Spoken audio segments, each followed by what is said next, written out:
Great episode this week, Joe. Episode 38. We got our good pal Davey Segal joining us to finally talk some NASCAR. We've talked a little bit of everything on this podcast. We've talked hoops, football, baseball, hockey, golf. But this week we talked some NASCAR with the Daytona 500 last week. Davey's host of the Victory Lane podcast, writes for Frontstretch, and he's associate producer for Nascar Radio at SiriusXM. So without further ado, our guest, Davey Segal, talking some NASCAR with him. Thrilled this week to be joined by our good friend, host of the Victory Lane podcast, writer for Frontstretch, associate producer for NASCAR Radio at SiriusXM, NASCAR and Waffle House lover, our good friend, Davey Segal. Welcome to Glass of Joe, Davey. Been a long time coming, fellas. I gotta say, I can't believe that Worm has been on before me, but better late than never. So hey, topical stuff, man. It was football season. It wasn't NASCAR season yet, but it's finally NASCAR season. So there you go. Well, I mean, it's always NASCAR season, actually. That's true. Plus, if you're gonna try to find an excuse to actually justify putting Worm on before me, I'm not hearing it. So just take the L and move on. So look, you were at Daytona. Tell us about it. What it was like being at the track. It was a long day. We had a long rain delay. Michael McDowell got the victory. So what was the whole day like? Got to start off. We're not going to bury the lead here. I had Waffle House 3 times in 4 days. I had an all-star special all 3 times. Blueberry waffle twice, chocolate chip waffle once, egg scrambled with cheese, hash brown smothered, covered in chunk. It was glorious. It was delicious. Okay, now we got the third time, did the people working there know your name? No, I went to 2 separate places. So one day it was not that busy at the track, so I went to the beach. I walked on the beach for a little bit, and I got it to go. I got it to go every time because, Florida's a little buck wild down there. Don't want to be indoor dining. Sorry, Joe. I'm going down there in 6 weeks. Don't even got to tell me about it. Yeah, so I ate it in my car and at Daytona each time. They didn't remember me or know who I was, but it was, just the vibe inside the Waffle House is honestly probably better than the vibe at Daytona. It was just so great to be back at the house, honestly. I just went You're always welcome for that there. Reason alone. You're always welcome there. Yes, I am. But to answer your question, the vibe at Daytona was actually pretty weird, and that's because I've become accustomed to what the usual vibe is like. I've been going to every 500 since 2010. And I've been there with my dad every single time as a fan and then transitioned to being there as media. And you guys haven't been there, but you've been to big time sporting events. So you understand the pomp, the circumstance that goes into something like that.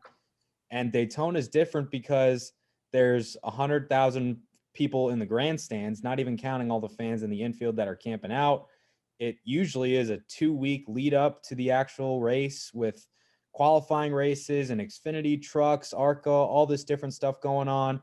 Dirt racing out in Volusia, 40 minutes down the road, short track racing at New Smyrna. It's a slow build to the first race of the year, which is the biggest race of the year that has all this unpredictability and just a huge big time feel to it. But because of COVID, only 30,000 fans were allowed there on Sunday. And then Mother Nature didn't play nice. So there was a 6-hour rain delay. So the vibe of the whole 500 race day was just different. It wasn't better. It wasn't worse. It was just different and a little bit weird. But I was actually stationed in the infield in the media center all week, and I watched the start of the race on top of the fan zone, which is in the Cup Series garage. And I was with a lot of fans there, and I could get the vibe a little bit better to make it feel somewhat normal because you still had people drinking, cheering, shouting, and enjoying themselves. But as soon as the rain came, it just was depressing. But overall, the time, I'm glad I went. It was just something that I've never really experienced before at Daytona. And something that has never been experienced before in his career was Michael McDowell actually winning. And now just explain to us the ending of that race. Because I'm sitting there with the Joey Logano ticket at 12-1, like, I'm going to get this. I'm going to get this. The announcers thought he won too at the at the beginning. Keselowski clips him. McDowell comes through the dust, and he gets the W. So what happened at the end? Daytona happened, to put it simply. But, I saw that coming from a mile away. But to tell you what happened at the end, we got to go back a little bit. So on lap 15, you had the big one, which was before the rain delay. And that wiped out 16, I believe, cars. And out of those 16, a good 12 of them were really solid. And usually in speed weeks, like I mentioned, the slow buildup with 2 weeks, you get a sense of who has a really good car, who's fast, who can push well, who can draft well, who has raw speed, stuff like that. And you can usually narrow it down to 4 or 5 drivers, maybe. There was a good 10, 12 drivers this year that had a legitimate shot at winning the race because they were good pushers. They were good in the draft. They had a lot of raw speed. So it was tough to narrow it down in that respect. But that big one knocked out a ton of drivers, including Martin Truex Jr., Eric Almirola. Sorry, that's a dog. And a bunch of other drivers. Ryan Blaney, too, in that wreck. Blaney was in it. He was my pick to win as well. And when the rain came, that allowed everybody to relax for a little bit, then regroup. And when they restarted at 9:45 at night, said, all right, there's not a lot of competition out here. I think I have a good shot at winning this thing. So what ensued then was a single file freight train with nothing really going on. Everybody just single file in line on top, riding around for the next 160 or so laps. And Denny Hamlin led 98 of them most of the night. And we saw the writing on the wall that it was going to come down to the last lap because you saw Kevin Harvick made a move with 2 to go. He dove from the top to the bottom, but he was all alone. He had no drafting help with him, so he fell right back. And it was the last lap where people started to make moves because that was going to be the only time when it was actually possible. So that happened. Logano was leading. Brad made a move. McDowell didn't let up. And I don't know if they made contact for sure, but it's nobody's fault, really. It's just a racing deal. And Logano and Keselowski crashed. Kyle Busch rammed into him. Cindric rammed into him. Bubba was in there, fire ablaze. And wouldn't you know it, in his 358th career start, the journeyman Michael McDowell, good pull, Peach, comes in with the win. It was it wasn't. So was he 66 to 1 or was he 100 to 1? Depends when or where you got it. Yeah, it depends when and where you got him. But I will say, I mean, it's a lot of Waffle House. True. I was going to say, put him into context, though. Put him into context. Like 358 races, you said. I don't want to say scale from 1 to 10, but like maybe an analogy to another team winning in another sport. Equate him winning the Daytona 500 or something like that? So this is not Leicester City winning the Premier League, but Daytona is proven to have surprise winners. And this was not a shock because Michael McDowell, he's been around for a while. And although he hasn't won a race in the Cup Series, he's really good at Daytona and really good at Talladega. I don't have the official number in front of me, but I believe over the last 2 or 3 years, McDowell actually had the best average finish in the Daytona 500, which is interesting because a lot of it is positioning yourself, being in the right place at the right time, avoiding the wrecks. Wouldn't you know it, that's what McDowell did on Sunday and Monday morning, I guess, and that gave him the victory. So it's not a crazy upset that you've seen before. I mean, actually 10 years prior, Trevor Bayne, who McDowell actually drove his motorhome 10 years prior. Trevor Bayne, when he won the Daytona 500, that was an upset to end all upsets. When Derek Cope did it in 1990, that was an upset to end all upsets. McDowell's was a surprise, but it wasn't a shock. It would be similar to maybe an 8 seed beating a 1 in the NBA playoffs, maybe like the Pelicans beating the Warriors a couple of years ago in the series and then going on to win the title. Like, it's possible, but nobody really thought it would happen. And there's glimpses of them having the potential to do it, but a lot of things have to go their way. And a lot of things went McDowell's way, and he put himself in the right spot at the right time. He capitalized, and a lot of people are really happy for him as well. I mean, Denny Hamlin's the best restrictor plate, or they don't race restrictor plates anymore, the best super speedway racer in NASCAR nowadays. And he tweeted out afterwards, this is not a fluke at all. He's been running up front year after year. It's really well deserved. Congrats. And actually asked McDowell about that after, what does that mean to get that from the best super speedway racer in the sport right now?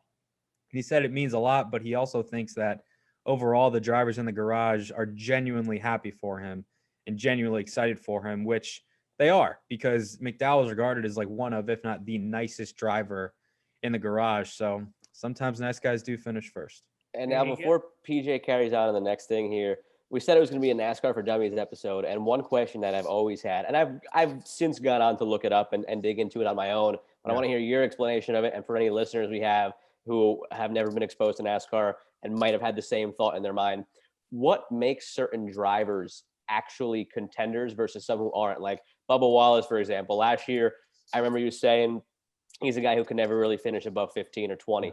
And now on Sunday, I watch him leading and almost winning that second stage and being in it.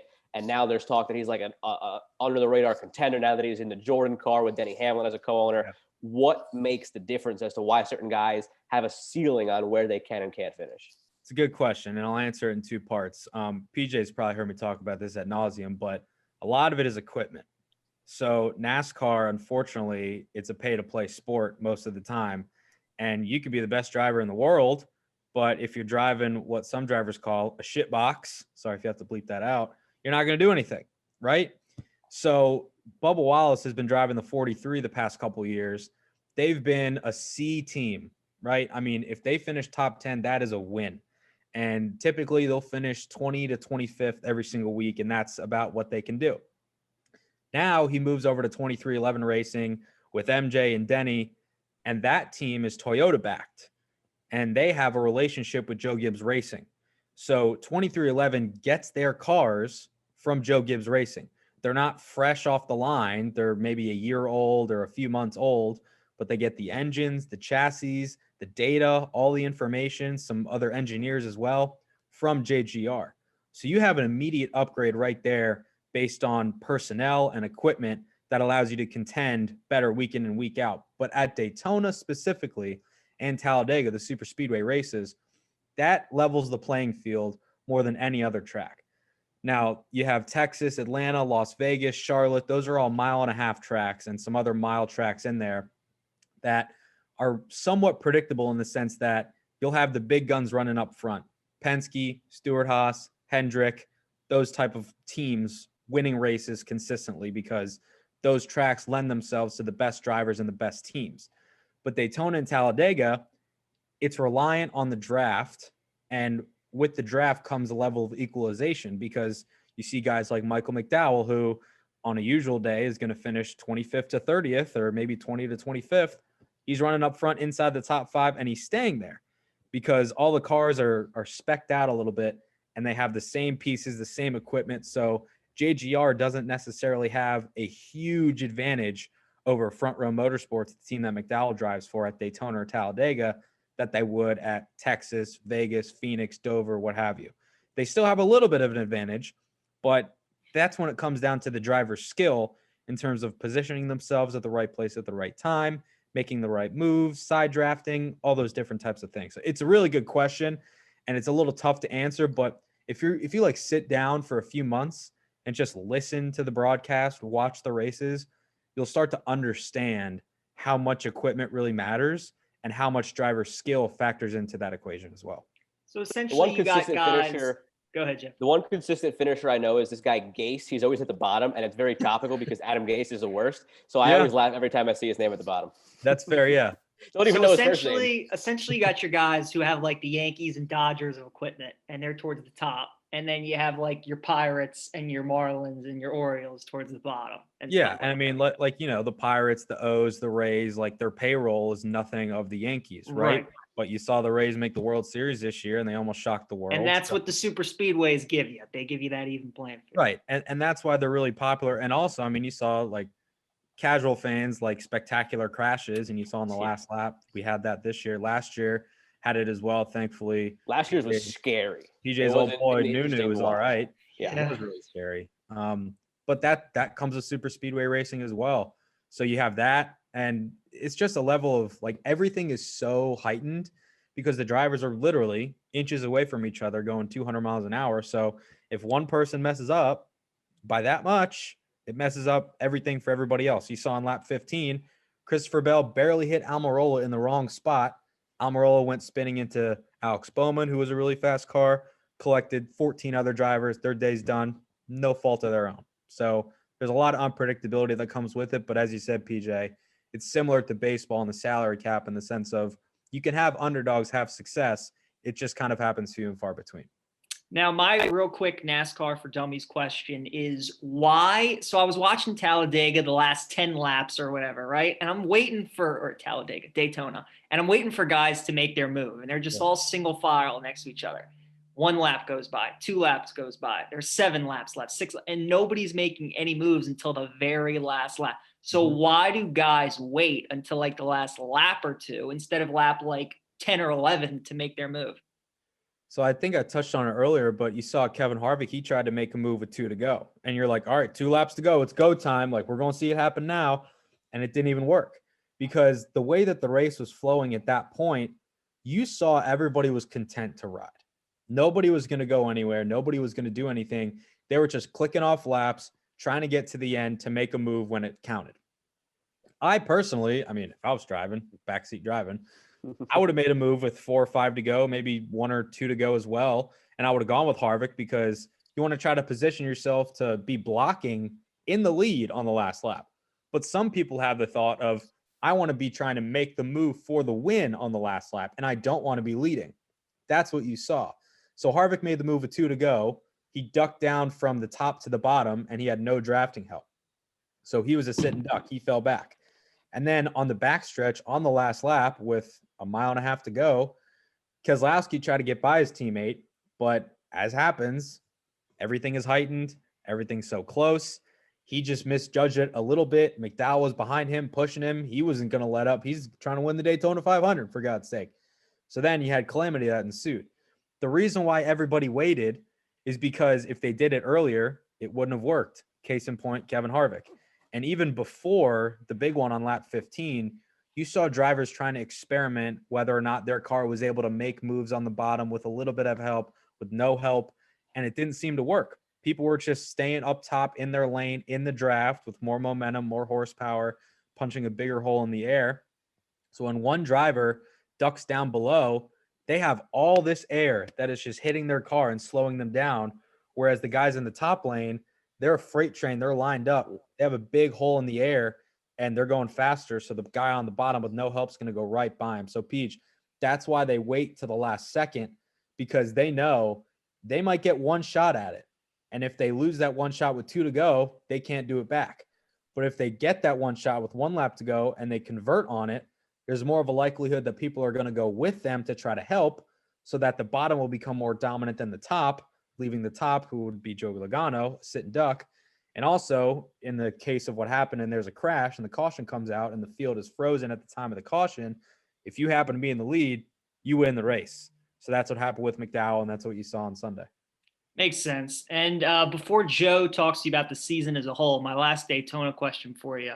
I've asked you this before, but I just still don't understand why Daytona is considered the biggest race of the NASCAR season. Like, to normal sports fans like me and Joe, Daytona is probably a bigger deal than the playoff races itself. Mm-hmm. And in theory, Daytona should probably be the least important race because it's the first race and you have so much time in the season remaining. So is Daytona just so big because of the reputation and the history? Like, what makes it the Super Bowl for NASCAR when it's the first week of the season? It's a good question. I wish I could answer it like super accurately, but given the fact that I've been around since 96 and the 500 has been around forever, I don't know the full history behind it in the sense of, you know, being there for it, but it's always been, well, I shouldn't say always. It actually always was not the first race of the year. It used to be the second race of the year to Riverside in California, but for as long as most people can remember, it's been the first race of the year. It's been the biggest race of the year, and it's because NASCAR's headquarters, and they were founded in Daytona Beach. Mm. The Daytona International Speedway was one of, if not the first big super speedways built in America. Speed, precision, engineering. Back then, I mean, that was a bigger deal than it is now because, you know, there's a lot of talk about America falling out of love with the automobile and out of motorsports. And, you know, kids couldn't wait to get their driver's license when they turned 16 or 18. And now kids are like, yeah, I don't really need a license. I'll just Uber anywhere, whatever.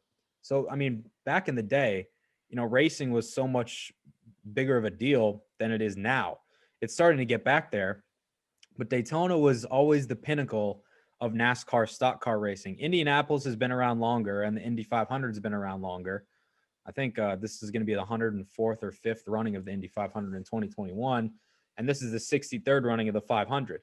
So Indy has more length on it, but Daytona to NASCAR and stock cars specifically, it just holds so much cachet, and there's just so many different memories and historical moments that have happened there at the racetrack. But the sanctioning body itself, like NASCAR was founded in Daytona Beach at the Streamline Hotel that I drive by on my way to the track for my Airbnb every single day.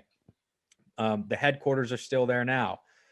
There's a lot of drivers that are from the area originally. And even though the hub is in Charlotte, when you think of NASCAR, you don't think of Charlotte, you think of Daytona. And that's how it's always going to be. The 500 is a beast in and of itself, and it's always been the first race of the year. It just has always happened to be the biggest one of the year as well. I think over the years, it's just gained this reputation of being unlike anything else in the sport.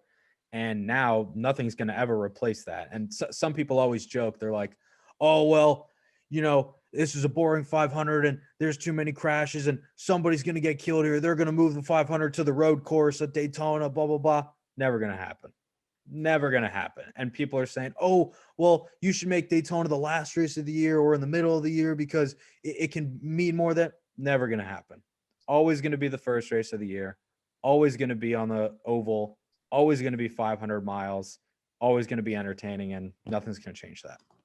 And now the second race of the year is on the road course this week, back down there. So totally different race to watch. And now PJ said, I'm going to take it kind of into the season as a whole now. So who do you like to win the championship in the end, and who's an under the radar guy to watch? Maybe not necessarily to be a sleeper championship pick, but a guy who's going to turn some heads and finish a lot better this year than he did maybe in years past. It's tough to say who's going to win the championship because the playoff format being as it is now, it's so reliant on just like, what have you done for me lately? What are you going to do for me on this one specific day? It's not anymore a season-long title where you accumulate points and you can be in a position to clinch the championship early like everybody did in the 90s and early 2000s. I mean, now how it is, as you guys know, is it's the championship four, it's the final four, and only those four drivers are eligible to win the title. Whoever finishes highest out of those drivers on that specific day wins the title. So I don't even know who's going to be there, but my guess. Who are your four then? If you had a guess, who you think the four will be? So Chase Elliott won the championship last year. I'm going to put him back in there because he's really good on road courses, and there's 7 road courses this year, the most ever, almost 20% of the schedule. So he's going to be there, I think. Denny Hamlin, I think, is also going to return there because he had a career year last year. I think he's going to replicate that, a similar success this year. I don't think Kevin Harvick's actually going to get there this year, even though he had a career year last year. I think they're in line for a little bit of a regression. I'll put Brad Keselowski in there along with his teammate Joey Logano to do a Team Penske duo in the Final Four. So way too early, but I'll have Denny, Chase, Brad, and Joey. And that's not even putting Kyle Busch in there, which is crazy to think about. And it's tough to say who'll win it because Phoenix is the championship race. Denny Hamlin's won there before. Chase Elliott won there last year. Joey Logano's won there before. And I believe Brad Keselowski's also won there too. So it's honestly just, who's best on that specific day. It's tough to handicap who's going to win the title. But those four, I think, are primed for good years this year and to potentially get to the championship four.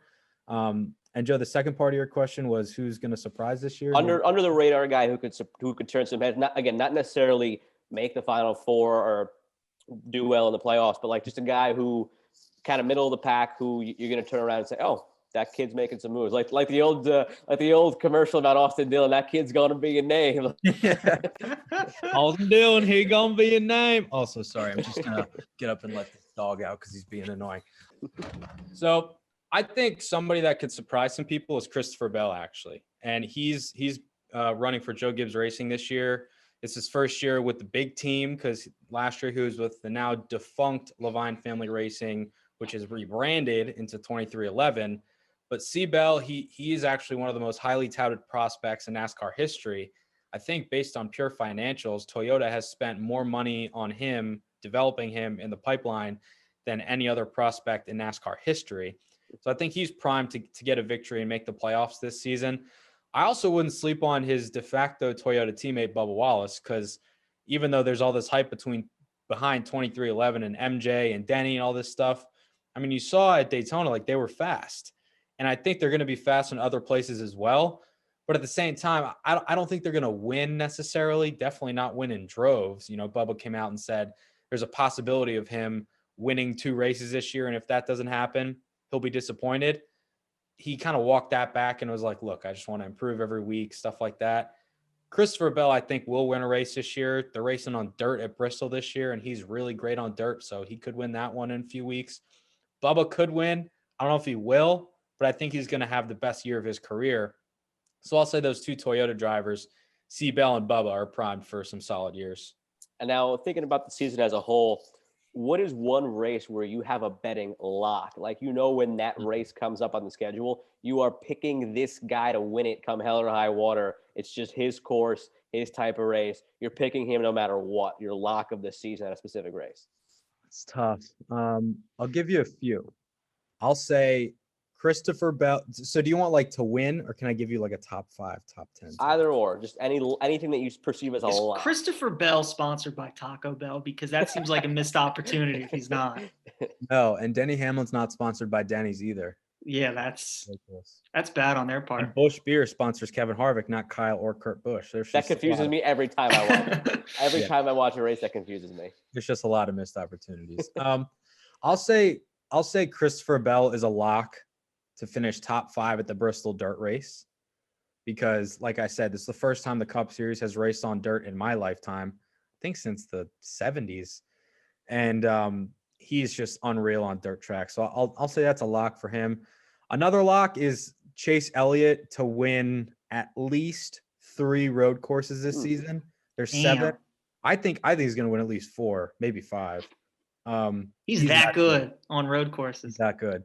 I mean, you could argue he's a lock to win this Sunday at the Daytona road course, because he won last year and he finished second in the Clash that was on the Daytona road course as well. But one specific road course, I'll say Watkins Glen. Chase is really good at Watkins Glen, so I'll go on a limb and say Chase is my lock to win at Watkins Glen. Seabell, a lock to get a top 5 at the Bristol dirt race. Also, PJ, you'll like this one. Don't sleep on AJ Allmendinger. He's in the road course race this weekend. He's running a partial schedule for a new Cup team called Colleague Racing. He's really good on road courses. Don't sleep on the Dinger. All right, I like it. What about Grant Elflinger? Is he racing? You mean Enfinger? Enfinger? No, he's in the Truck Series, so he doesn't race in Cup. Oh, okay. Crazy story about him. Little side note. I'll be quick. He had his best year last year, won 4 times, made the championship 4, and he got demoted to part-time status this year, which is like a slap in the face. So your boy Enflunger, he's not doing too hot this year. Damn, Grant. I think he got a top 10 this past week at Daytona, so we'll see how he does. Well, Segal, we end with Swift 7 and trivia. Before that, I have one more question for you. Mm-hmm. And I was interested why they don't run Daytona in prime time, especially now that football's over. And even all the races really through April, maybe like once May comes around and you got NHL and NBA playoffs heating up. Why don't they just run all the NASCAR races at night so you don't have to compete with college hoops, you don't have to compete with golf? Then you get casual fans like Joe and I tuning in at 10 o'clock at night, 11 o'clock at night, catching in the end of the race, and I think they could get some more eyeballs that way. Has there ever been talk about moving parts of the season to night? Yes, and this is a very hot topic today, and it's a very touchy subject for a lot of people in the industry. Because for as long as anybody can remember, the start time for every single Cup Series race was 1 p.m. on Sunday, 1 p.m. on Sunday, 1:30, noon. And then when Fox and NBC came in a couple years ago, because they already had their TV contract locked in, NASCAR started leaning really heavily on their television broadcast partners in terms of what they wanted. And what they wanted was more viewers. And they deem to get more viewers is to start the races later so they end in prime time. So there's not one single 1 p.m. start this year in the Cup Series. And most of them start at 3 o'clock, 3:30, 4. And this year specifically, Daytona started at 2:45-ish. The rain came. Yeah. Messed everything up. Then. And the ratings came out this morning for Daytona. Record low ratings out of the entire existence of the Daytona 500. Record low. And before the rain came, the ratings were looking pretty good. But after the rains came, not good. Record low. That's not good. Nah. And this all probably could have been avoided if NASCAR started the race at noon or 1 p.m. on a Sunday, not competing with college football, not competing with the NFL, one of the only times in NASCAR season that you're not competing with the behemoth that is football. It could have been avoided if they started it earlier, and the talk was potentially postponing it to Monday. But even if on Monday, they would have ran it at 4 p.m., so it would have ended around like 7 or so. So to answer your question, Peach, it's a loaded question. They're never going to start all their races in prime time because A, some tracks don't have lights. There's only a few tracks that don't, but some tracks don't have lights. And B, the majority of the fan base, NASCAR fans are very particular and finicky in how they like certain things. And a lot of the fan base just likes having their races in the afternoon, whether that's a planning thing, the age-old adage is, wake up, go to church, come back, watch the race, right? PJ and I don't do that, but that's the age-old adage. And I mean, I'm sure that in non-pandemic times, there's still a ton of fans that do that. So there's going to be a lot more primetime races that you'll see in the coming years, especially after 2024 when the new television deal gets signed, which is being anticipated to be around, the $10 billion mark, so to speak.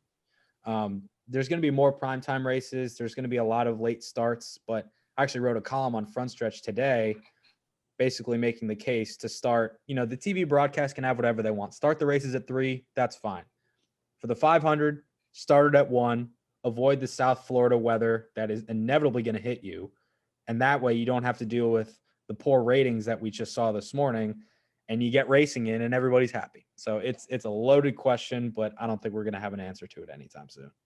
Fair enough. And all right, you see the shot clock we got up there, 7.5 minutes left. All right. So, Joe and I are cheap. We got 40 minutes to work with. Yeah, We're doing good. Swift 7 time. Question number 1 for you. What is your favorite race that you've been to ever? Damn. Favorite race that I've ever been to. I can tell you the most important one that I've been to was probably the 2017, let the dog in, 2017 Meridian, Idaho 208 at Meridian Speedway, because that was the first race that Haley Deegan won. And that was the first race that a woman won a K&M Pro Series race in. So that's probably the most important one. I'm trying to think of another one that I went to. Talladega, actually, in 2011, I went with my dad. That was a 3-wide finish, 6x6, and it was tied for the closest finish in NASCAR history. So that'd be one as well. Favorite track? Daytona. Coolest celebrity that you've seen at a NASCAR race? That I've seen or that I've met? That you've seen. Met too. I mean, if you've got somebody that you met. Seen probably MJ. I didn't see him this weekend, but I've seen him at another race before. He was there cheering on Denny. And met, I'd probably say either Julian Edelman or Gabriel Iglesias. I peed next to Gabriel Iglesias at Sonoma, and I was like, "Hola, Mr. Fluffy!" And it was very nice. And all right, so you've told me that your favorite day of the year is when they have the Monaco in the morning, Indy in the afternoon, and the All-Star race at night. So if you could pick, would you rather be able to attend all 3 of those in the same day, or have Michigan State win the title in basketball and football in the same year? Holy but Jesus. That's tough. You said attend all 3 in the same day? Same day, which is not physically possible. Yeah, but, it's not physically possible. It's not, but if we could make it possible and you had that option, or would you rather see Sparty win a football and basketball title in the same year? Dude, that's tough. We got limited time left, so I'll just make a gut decision. I'd choose Sparty. Wow. Good choice. I really thought you'd go to races. If there was that question for me in a similar fashion with Maryland, it's got to be Maryland. All right, number 5. To piggyback off of that question that PJ just asked, if you were a driver, would you rather win the Daytona 500 or the Indy 500? I'm still shook at that last question. You really are. You're dazed over there. Yeah, I have. That's a loaded question too, because if you're a NASCAR driver, it's obviously Daytona, but if you're a race car driver, it's probably Indy. You'll probably be surprised at this too. For the last 20 years of my life, I probably would have said Daytona. I'd go Indy though. You want to chug that milk? Chug that milk. Give me a whole milk. I don't need that 2%. It's Indy. I can treat myself. Kiss the bricks. Kiss the bricks. There you go. That's right. Number 6, favorite Waffle House menu item. So like the All-Star Special doesn't count, right? It has to Doesn't be a count. specific item. Single item. Probably the hash browns. Gotta be. So- I like them covered, chunked, country. The 3 All right. C's. That's how I get mine. Country. Number Like that. 7 and the Yeah. final one, and this is an easy question, but I wanted to ask it anyway. Your favorite Pixar movie? Oh, it's obviously Cars 1. You need what in the cup? He did what? His cup. It's Cars 1, then 3, then 2. 2 is not good, but 1 is just spectacular. All right.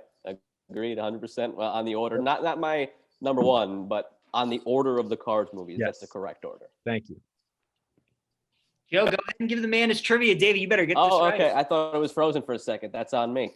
You got 3:30 on the clock. We need a minute 30 for the trivia question. You get Right. 3 strikes. You know how this works. Can you name 5 of the 6 drivers who have won Daytona 3 or more times?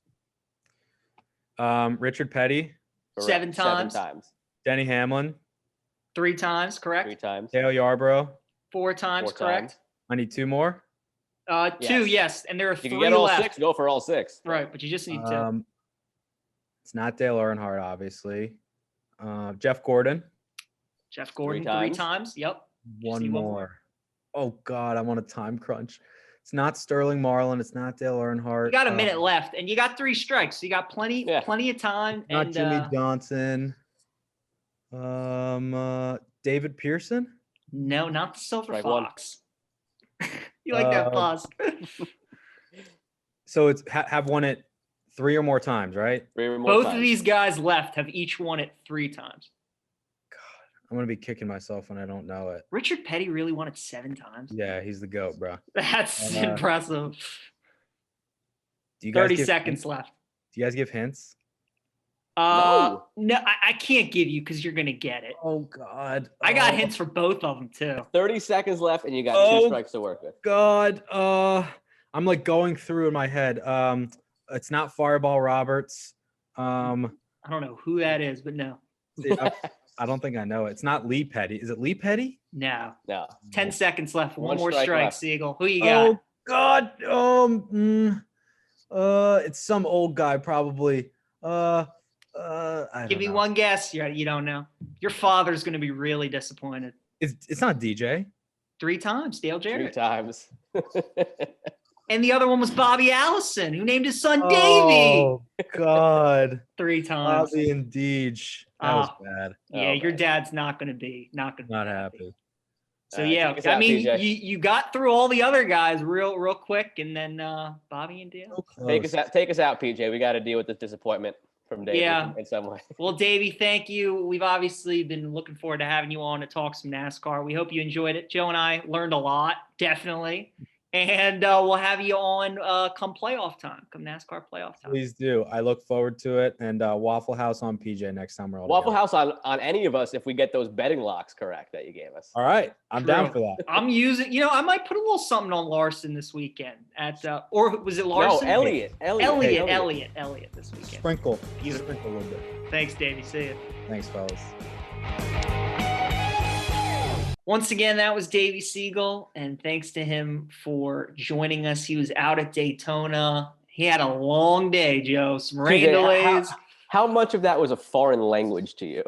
A lot of it was. A lot of it was. That was one of those where we just asked the questions and we just let him do That's the it. talking. I mean, and like, explain we it. don't want to sound condescending in any way because, like, it's not that we don't like NASCAR. We just don't understand it.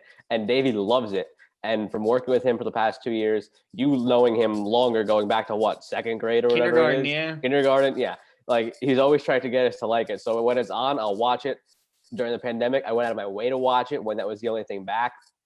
I will go out of my way to watch the end of the big races. So it's not like we don't like it and we disregard it. We just don't know it. And he's been trying to teach us it. And that was very helpful for us as much as it was for any listener hearing what he had to say.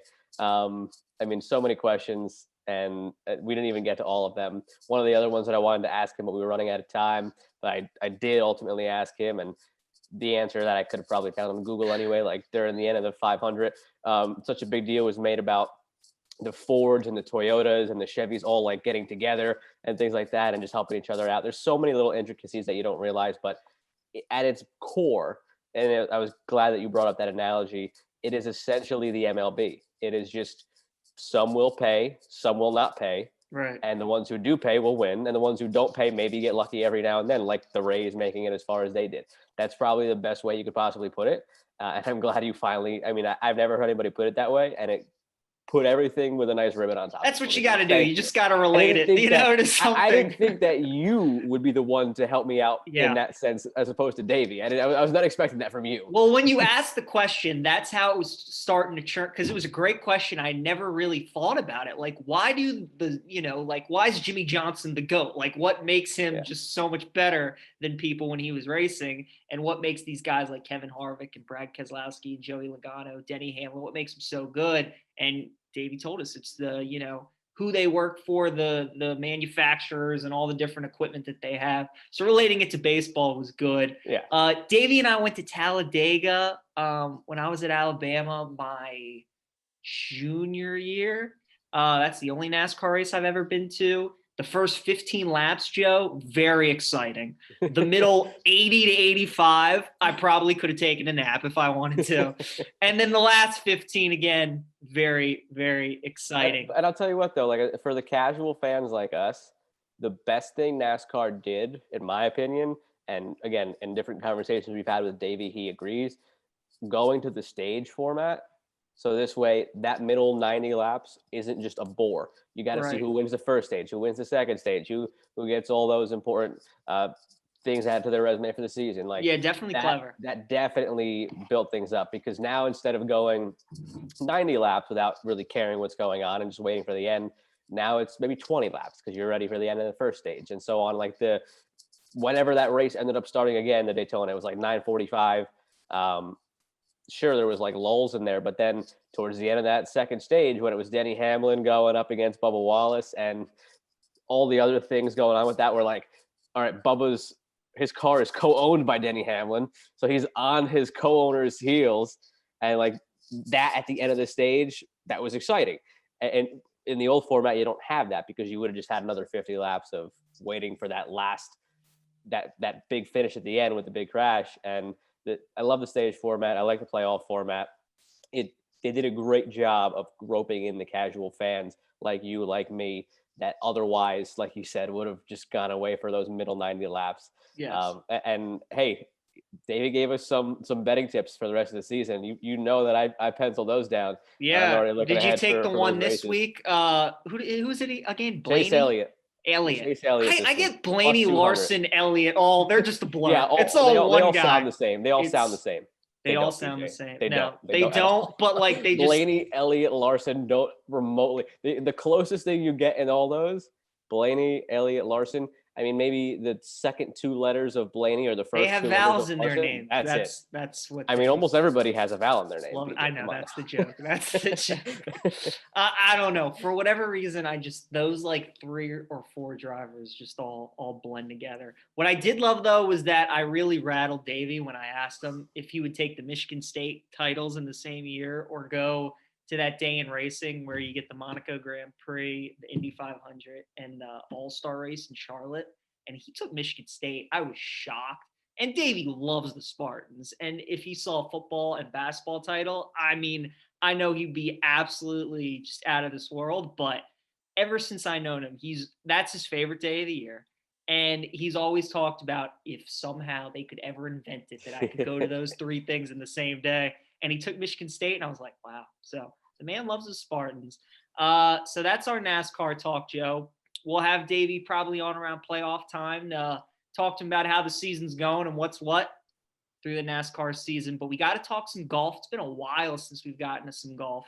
We got Augusta coming up in about 2 months or so. But right now, they're at the Genesis Invitational in Riviera, my favorite golf course outside of Augusta on the PGA Tour is Riviera. Really? Pebble Beach is probably the nicest. That's what I would have guessed was your second. Just the course itself and just the creativity of the holes, and I love it. I love it. They always get great fields. They have another great field this week. But Jordan Spieth's been the real story. His last 2 events, he has been Waste Management and Pebble. He's been playing great. 2 top 5s. He's been leading on Sunday, going into both of them. He just hasn't been able to finish it off. And when I brought him up to you, I think it was last week or 2 weeks ago. It was after his first good event, so 2 weeks ago now. You were like, yeah, but, and then this past week, yeah, but. What's it going to take to get the butt out of that sentence for you? Or do you want to see him win again? You just got to see him win again. Okay. You got to. You put back-to-back top fives like that leading on Sunday, and knowing what he was before that big slump he had, gets your wheels turning that maybe he is back. But that's fair. You want to see him lift another trophy. You got to, especially in these big tournaments. I mean, it's one thing to be leading on a Thursday, a Friday, a Saturday. Thursday and Friday don't matter. They don't. Right. But once the weekend hits, and especially Sunday, there's just a different kind of nerves. And look, we're not professional golfers, but just hearing people talk about it, and you can just see, there's a different kind of pressure. And, even with no fans, maybe it makes it even harder with fans and roars. Maybe the adrenaline gets you going a little bit and you can forget about certain things, but it's tough to win a golf tournament. And it's nice to see Spieth at least in contention again, because he was really, one of the better players when he was first coming into tour. People are like, is this because golf's always looking for the Masters next and the Open in 2015 and was second at the PGA. I mean, it doesn't get much better of a start than that. He's right. He just has the PGA left to complete the career slam. So everybody, in golf, they're always looking for the next Tiger, and nobody's going to be the next Tiger. But the thought was that maybe Spieth could be the next face, because that's how impressive he was. First it was Rory, and then, it was like, oh, is it going to be Dustin Johnson, and then Justin Thomas, and then Spieth, and then now it's maybe Koepka. But you just see how hard it is to stay dominant in golf for so long. He's gone through a tough little 2-year stretch here where he really hasn't been in contention. Yeah, it's not a little slump anymore. It's been like 2 years. Yeah, I think that Open Championship was the last event that he's won. So in 2018. So now it's 2021. It's nice to see him have some top fives, and he's in contention again this week. Last I checked, he was like third or fourth. So you got to see him finish a Sunday off and get a win. Now, if he doesn't finish his Sunday off between now and April, but he continues his form, top 5, top 10, leading on Sundays, even if he doesn't finish, is he in your mind as a pick to win at Augusta? Because it's a course that he has played so well in the past. Yes. Augusta. So regardless of whether or not he wins between now and then, he would, as long as he's still playing well, he's in the conversation. He's in the conversation. I still wouldn't pick him to win, because I think you need confidence that you can win going into a place like that. Even where he's had success, I still think there are a lot of days that go by where he thinks about that 12th hole, and when he made that, 8 on the 12th hole and his 5-shot lead, all of a sudden he was 1 shot back. So that, we talk about the pressure of a Sunday in a golf tournament, and that just amplifies on the back 9 of a Masters Sunday. So Spieth absolutely is in contention, because you see it every year. Guys like Bernhard Langer, Freddie Couples. Oh yeah. It's the same course every year. Right. So it's the same course every year. And if you know where to put it and you're playing well, you can absolutely be in contention. But to win it is, Jordan's got to, I think, win one first before I can pick him to win Augusta. And that's why Tiger's always going to be in the conversation at Augusta, because like you just said, it's all those guys. It's the one thing that's the same thing every year. And on that alone, he can pick up strokes on other people and go ahead and look. Even last year, Tiger carded whatever it was, like 16. I don't even remember on that 12. On 12, yeah. And if you take that hole away, which obviously you can't, he had a top 7 finish, I believe it was, at the Masters this past year. And that's coming on the heels of obviously winning it the year before. And on the heels of a pandemic, having it in November, he was right. He was 1 hole away, that one, from being in that same conversation. So that's why my wheels were turning this week with Spieth having a couple good ones in a row. Is he a guy to sprinkle a little bit on come the Masters, just because he's got that confidence back? It's a course that he's good at, but like you said, definitely want to see him win one. Even if it's like one of these in-between ones, even if it's one of them that have a lesser field, like think back to when golf restarted after the beginning part of the pandemic, when DeChambeau had a couple of weekends where it was like him and then nobody else. Yes. There was that one tournament. Was it the Rocket Mortgage? I don't remember. Yeah. Yep. He went into the tournament as a minus 160 favorite. That doesn't happen. That just doesn't happen. And he won it, but that just doesn't happen. So you almost wonder if maybe Spieth just one of those weeks where a bunch of guys aren't playing. Maybe he just does play and goes ahead and wins it, like DeChambeau won that one, because look what it did for DeChambeau. He turned around and won a major right after that, because that confidence, that gives you a huge confidence boost. And since that U.S. Open, DeChambeau has only played in 5 events. That U.S. Open was back in September, I guess. And here we are in February. He's played in 5 events, and right now he's 5 over at Rivet. So you have to – that's why for the Masters this year I worry about Tiger, especially coming off that surgery. If he does play, he won't have a lot of reps under him. But a guy like Jordan who's playing a lot and he's playing well definitely bodes well for him, and it would be a good – because you probably get some good odds on Jordan, probably around 40, 50 to 1, somewhere in that range. So definitely to take a little $10 flyer, absolutely. Playing the way he's playing – If he's playing the way he's playing, he probably comes in around 25 to 1, I'd say. I wouldn't go as far as 40, 50. But right. Yeah, 25, 30 would probably be a good call. Yeah, definitely. But Riviera, Joe, like the 6th hole at Riviera is a par 3. They have a bunker right in the middle of the green. Like, who does that? Like, I like that kind of stuff. I absolutely love. A bunch of their tee shots will be like, the tee shot is up on a hill and then the fairway is like down and ground level. And it's just like an elevation kind of, it's a great, great course. Look, the West Coast road swing, when we had Steve Sands on, he's like, we got to get you guys out to Waste Management. Part of me's like, Steve, can we just hang with you for a month and just go around the West Coast to Torrey Pines and Pebble Beach and Riviera? I mean, I'd love to see all of those courses. But look, now we're, because of the way the schedule worked out, we're recording on Friday this week. We're releasing it on Saturday by the time the Masters get to hear us. So we'll already be halfway through the Genesis Invitational. But for posterity's sake, who was your pick going into the weekend? My pick was Rory, because he always plays well at Riviera. I think he's like +4 though, so he's not going to win. Yes, he's done. He's done. A lot of big names are struggling. I mentioned DeChambeau, Rory, Justin Thomas is like 7 over. It just shows you how hard the course is. As of right now, though, if I had to, I was just going to say, so going into it, it was Rory. But as of right now, with the way the board is looking, who would you go with? I'm leaning towards Cantlay. Love the way he's playing. He played really well at Pebble. He was 4 under his first round. And he's just got that steady kind of game where he doesn't make big numbers. Riviera, the greens are so tough, and Cantlay is such a good putter where he can work the slopes and stuff. So he would probably be my guy right now heading into the weekend that I would take a look at. And Sam Burns is a big leader right now. He's at 11 under. And that's the closest ridiculous. One is McCumber 2 back, and then Spieth at 6 under, 5 strokes back. So, but again, you're on a Friday right now. Yeah. Get to Saturday. It'll 11 under, I believe, was the winning score last year. So the fact that Burns has that through 2 rounds is pretty damn crazy. Good. That's crazy.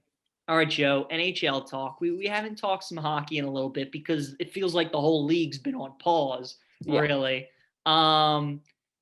So let's see. I mean, you obviously follow hockey close than I really only watch the Caps. This is why we're the yin and the yang here. I let you run with golf. I sprinkle it when I can. The team I want you to talk to me. The team I want you to talk to me about is the Florida Panthers, because here we go with Florida again. It's not enough that they have the Rays, the Lightning, and the Bucks. You got to throw. And I know they're not in Tampa, but nonetheless, Florida. Here we go again. So why are the Panthers so good right now? They're right now. I mean, I don't want to say it like this and like rain on people's parades, but it's more circumstance and luck than anything else. Like right now, I mean, you look at one of the big indicators that I like to look at is your goal differential, because it shows you, are you blowing teams out? Are you winning close games? Mm-hmm. Look, close wins are still wins, but you go ahead and you look at the goal difference. They've got 48 goals scored, 43 goals against. Now you look elsewhere in that division. You got Tampa Bay at 54-32, Carolina at 53-40. So those teams are beating teams more handily, and they're winning games more comfortably, and they're not having these close games that Florida's having to eke out like they are. Right. Now the other thing here is this division has Nashville and Detroit at the bottom, and Florida's been able to beat up on some of those teams a little bit early on. And Tampa, and it's not like they have a massive lead in the Central Division. They got 22 points. Chicago, you don't even count them right now. They're at 22 points as well, but they've played 18 games. The Panthers, Lightning, and Hurricanes have all played only 14 games. Mm-hmm. So Chicago is going to fall way back in the pack very, very shortly here. So it's nice that they're up there, and I've got friends down at my job that are Panthers fans and work for the Panthers. So it's nice that they've got this 10-2-2 run to start out. They're doing it on the backs of Barkov and Huberdeau, and they have that talent. It's just this wasn't expected for them this year. It's more of a flash in the pan, I think, than anything else. It'd be nice. Look, they've in a 56 game season, they've built themselves a nice little cushion here where, all right, maybe they can deal with a slump and still try to cling on to that 4th seed because the top 4 make the playoffs. But don't expect them to win the division or anything of that nature. I mean, again, they're only a point ahead of Tampa and Carolina. Columbus and Chicago have 20 and 22 points respectively, but they both played 18 games. So they'll fall back, and the top 3 will probably emerge as Tampa, Carolina, and Florida, with the Stars getting in there as well. The Stars have only played 12 games because they had COVID issues at the start. So there's a lot of change to happen in this division. But hey, the reason we're talking about hockey today is we're at the quarter mark already. 56 game season. Most teams have played between 14 and 18 games. So we're roughly at the quarter mark of the year. And kudos to the Panthers for having such a hot start. But again, don't expect them, for being the biggest surprise that they have been so far, don't expect them to go ahead and win this division. It's still a Tampa versus Carolina battle. Going back to the hockey preview episode we had, the Hurricanes were my pick to win this division as a dog to Tampa, because Tampa, I was expecting a little bit of a cup hangover. They haven't shown that hangover. They're 10-3-1, but Carolina's right there with them at 10-3-1. So I wonder, though, as the season goes along, and you have so many of these back-to-backs or 4 games and 6 nights, whatever the case may be, will Tampa start to got scared because outside of my window there's a big chunk of ice that just fell, and that's the weather right now in the DMV. So yeah, there's that. It sounded like a lot. It was a lot of ice. So back to my train of thought before I got the crap scared out of me. Carolina, Tampa, I think, again, they will pull back on the throttle a little bit halfway through this year once they see that they have a playoff spot essentially guaranteed. Because, like I said, Chicago is going to fall back. Columbus is going to fall back. Once they've got a playoff spot almost guaranteed, they'll pull back a little bit. Carolina's got a chance to prove that and win the division. But this is a fun division to watch. It's more fun than I thought it was going to be because the Panthers and the Blue Jackets as well. Chicago too, but again, they played 18 games, have been better than expected. Because that's the thing. I mean, you looked around the rest of the NHL and like the Eastern Division, Boston, Philly, Washington, Islanders, kind of the teams we expected. The Canadian Division, Leafs, Canadians, Oilers, kind of the teams we expected. Yeah. The West, the big 3 of the Blues, Knights, and Avalanche, the teams we expected. So that Central Division is really the one where I was damn, Florida is 10-2-2. That's the only one. And the thing you've got to look at right now is more than anything else, the point percentage, because a lot of the teams with different postponements haven't played the same amount of games. So in that West division, you see Colorado in 3rd, but point percentage, they'd be in 1st with the Blues Vegas in 1st, Colorado in 2nd, and the Blues in 3rd. So don't be fooled by the Blues right now in 1st place. It's still holding true to form of Vegas, Colorado, and then the Blues in the East.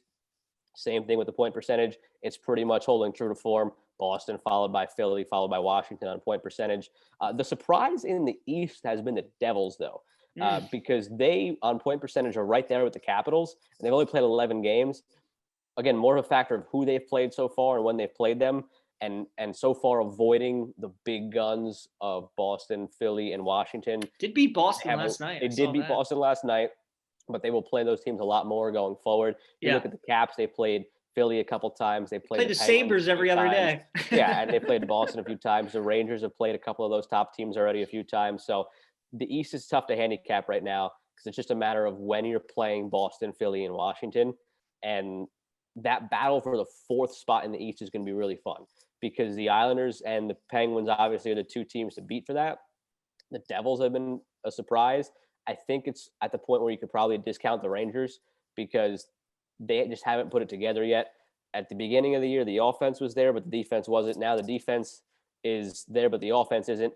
and you see them sort of flipping the switch again, that the offense is playing better. But now they have Keandre Miller out for a few days. He's day-to-day, and Jacob Trouba, who's out for a month. So just things are going wrong, and the brakes have been pumped to the max on the Rangers for all the hype that there was at the beginning of the year for various reasons. I do think they'll still end up ahead of the Devils, ahead of the Sabres. They may or may not jump the Penguins for fifth in that 5th or 6th battle. But the 4 teams you see in the top 4 right now, I think they were my picks to be the 4 that make the playoffs. It just depends on the order. So like you said, really everything for the most part has gone true to form except for that Central. And that's why we started with it, because seeing Florida at the top was quite the sight. But again, I don't in any way expect that to hold up. Yeah, that definitely was a shocker. Something that hasn't been a shocker is how well the Nets have been since they've acquired James Harden. Joe, I'm watching the Lakers-Nets game last night. I know it's regular season. I know Anthony Davis isn't playing, and I know Kevin Durant wasn't playing. I know Dennis Schroeder was out too, which is another big piece for the Lakers. I'm watching Brooklyn, though, and I truly think that since we've really had this super team era, I think that Harden, Kyrie, and Durant might be the big 3 that meshes the best together. And I think that's because of Harden's playmaking ability. I think LeBron's a better playmaker than he was. So when you have LeBron's team in Cleveland with Kyrie and Love, and then, it's like comparing Love to Durant. And obviously you take Durant. And when you get into playoffs and their defense, they'll obviously play harder in the playoffs on defense, even though they're not an elite defensive team. But Joe Harris, to me, is a key piece for that. Every time I watch the guy, he doesn't miss a shot. I don't think he was 6 for 7 from 3 last night. And when you have what the Wizards hoped Davis Bertans would be with the contract they gave. Exactly. And I mean, when you're trying to guard Durant, Kyrie, and Harden, and all the stress they put on your defense, and you can't leave Joe Harris as a defense, like, what do you do? So they're going to be really, really good. I don't think anybody's going to beat them in the East. Milwaukee's struggling right now. I think they'll figure it out. But then again, when it comes to the playoffs, I don't trust them. On the Nets, they are coming along a lot quicker than I think people thought they would, especially defensively. In this 5-game win streak, they've twice held opponents to under 100 points, including the Lakers. And again, the Lakers were missing some guys, but the Nets are also missing KD right now, which is a big deal. As far as what you said about, I just want to go back a second to the big 3 that meshes the best. I don't think any big 3 is ever topping Steph, Clay, and Durant, because those 3 just played so well off of each other, with Clay and Steph being able to shoot from anywhere. And then in crunch time, having Durant being arguably the best scorer of all time, giving him the ball, going in, that mid-range jumper, taking guys on, and then having the ability to kick it out to Steph or Clay. Those 3 were absolutely unstoppable and perfect together, and that's why they won 2 titles. They were, and would have won a third if not for Clay and KD both getting hurt. There's no way the Raptors would have beaten them at full strength. They would have three-peated. So that there, until the Nets win a couple, I'm gonna hold off on that. That belongs still to that Warriors trio. But the Nets are coming along faster than we thought, and it's because people have this stigma around James Harden that, oh, he's a ball hog, all this and that. If you go back to like when he started his run as an MVP caliber player, he also leads the NBA in assists. Now, that's partly a product of him having the ball in every play, but it's also him being a playmaker. And, that rant that Draymond had this past week about the perception of players asking for trades versus when teams do it, that was, as far as how it related to Harden, people got this perception that Harden was a cancer in the locker room. By all accounts, he's a great teammate. He was in a bad situation at the end there, and it was made to look like the villain. But it was never going to be an issue with the Nets as far as his personality, as far as him being a ball hog. He's a playmaker, and he's fitting in. He's happy. You see him smiling all around the court. He's loving it. And as they get going, like you said, I don't think anybody in the East beats them. The only team that I could see stopping them is the Sixers, because the Sixers are such a good defensive team. Maybe the Celtics, if they start to mesh a little bit better, and they've hit some rough patches too so far this season, but they have the talent to do it. I don't think the Bucks could do it. And that's just going back to last year, what we saw. They're not built for the playoffs. They are centered around Giannis. If you shut down Giannis, you shut down the team. They've lost 5 in a row. I think it was unfortunately, like I'm very happy Giannis stayed there because you like to see big guys like that stay in small markets. But I think it was a mistake. And we talked about this when it happened. They have a lot of work to do in Milwaukee to build that team into a championship winning team. They could be a contending team in the East, but they're probably going to continue to fall short to the Brooklyns, to the Phillies, to the Celtics, to the teams that come out of nowhere like the Heat, who are more built for the playoffs than this team is. And that's an unfortunate fact because, you want to see – I like Giannis. I'm a lot of people – there's not really much hate for Giannis like there has been hate for superstars in the past. So you want to see him win, but I just don't see it happening right now the way it's looking. I want to see Brooklyn, Philly, Eastern Conference Finals so bad. I mean, 100%. That game would be – because Brooklyn, I mean, they're not good to begin with defensively, but they really wouldn't be a good matchup for Philly because even though DeAndre Jordan's a good postman, I mean, you can't stop Embiid. No. And then Ben Simmons, do you put Durant on Ben Simmons to match size-wise, and then do you leave Kyrie and Harden on their shooters like Seth Curry and Danny Green? And then on the flip side, I mean, nobody's stopping Brooklyn on defense. Yeah.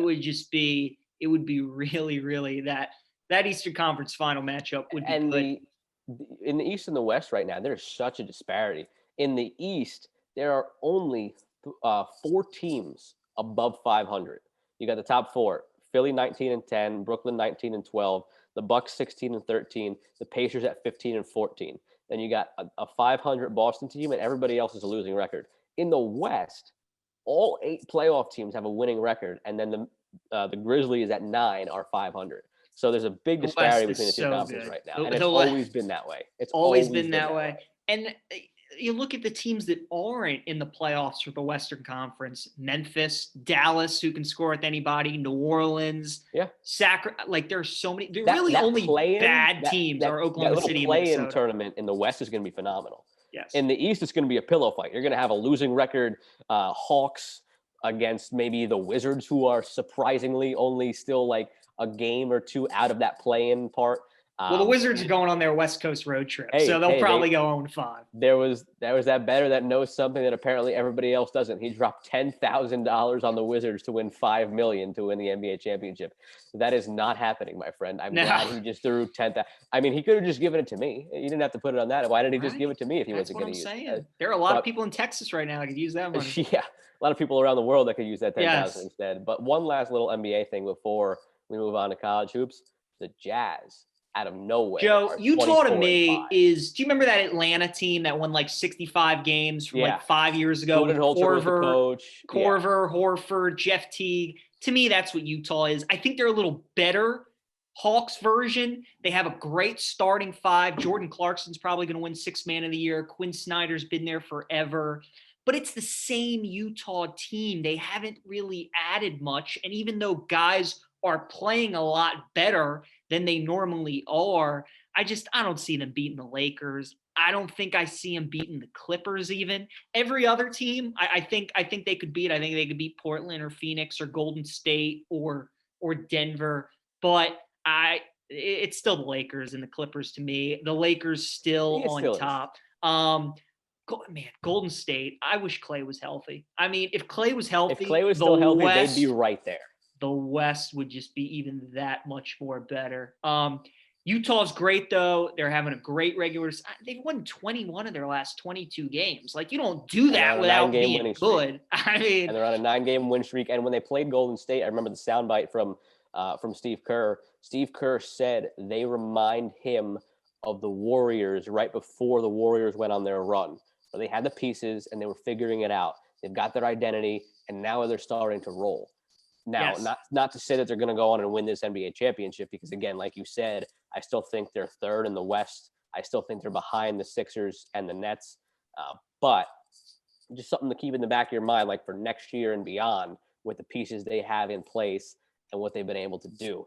Now, as far as this year's title goes, I'm rooting for a conference finals of Philly, Brooklyn, and obviously LA, because out of that, I don't think there's a single finals combination that you would say no to. You're either getting the Clippers against Brooklyn and Philly, 100%. the Lakers against Brooklyn and Philly. It was or like the vice Super versa. Bowl. We said as long as Mahomes wins, we're gonna have a good Super Bowl. We're gonna have a high. Yeah. You get those 4 in, and I'm just gonna sit back and watch without any rooting interest for the conference finals. Now you get a conference finals that's like Lakers, Utah, and Nets, Raptors. Like I'm gonna be rooting for LA and Brooklyn. But you give me those 4 teams in the conference finals, don't care. Just have 2 7-game series that we can enjoy, and then get to the finals for another great series to enjoy. Yeah, Utah better keep winning though, because they need that number 1 seed so they don't have to play the Lakers or the Clippers in the semis. Yeah. They need to avoid them until the very And you want end. to avoid Golden State too. Golden State could be a live dog in the playoffs, depending on like.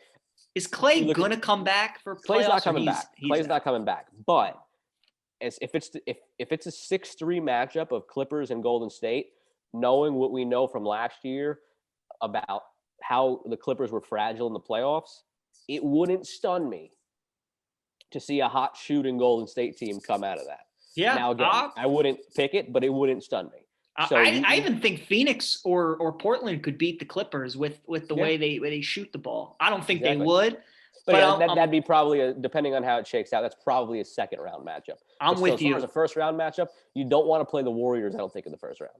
The Clippers, and because the Clippers blew a 3-1 lead, even if they go up in a series, if they were to stumble and a team takes game 5 and it's 3-2 all of a sudden, they might start thinking to themselves, oh, here we go again. And if they lose game 6, they don't want to play in a game 7. So the Clippers are the wild card to all this because they're good enough to go to the finals, but because of their mental makeup, the history of the franchise, and because of what kind of Paul George are we going to get in the playoffs, they're a team that could maybe get upset in the first round or go all the way to the finals. Yeah, there's a lot of intrigue right now.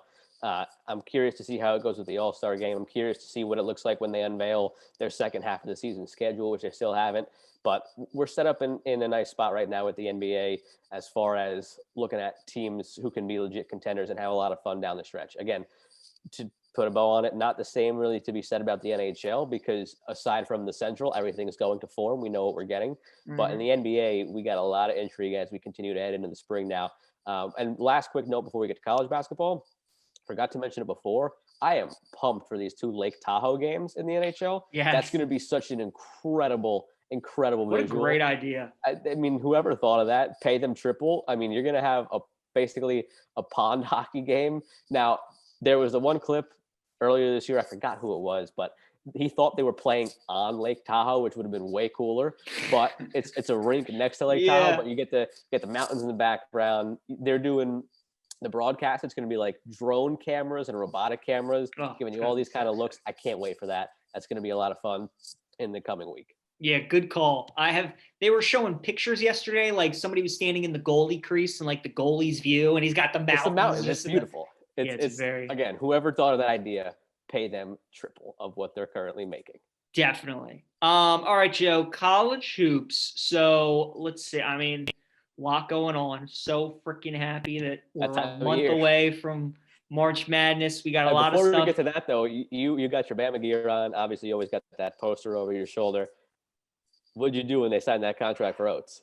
Well, I was at work, but I was finding out when my break was so I could go down to the liquor store and pop some champagne because I was very, very happy. I'm interested as to who the schools were that propped the athletic director, Greg Byrne, to give him that extra cash extension.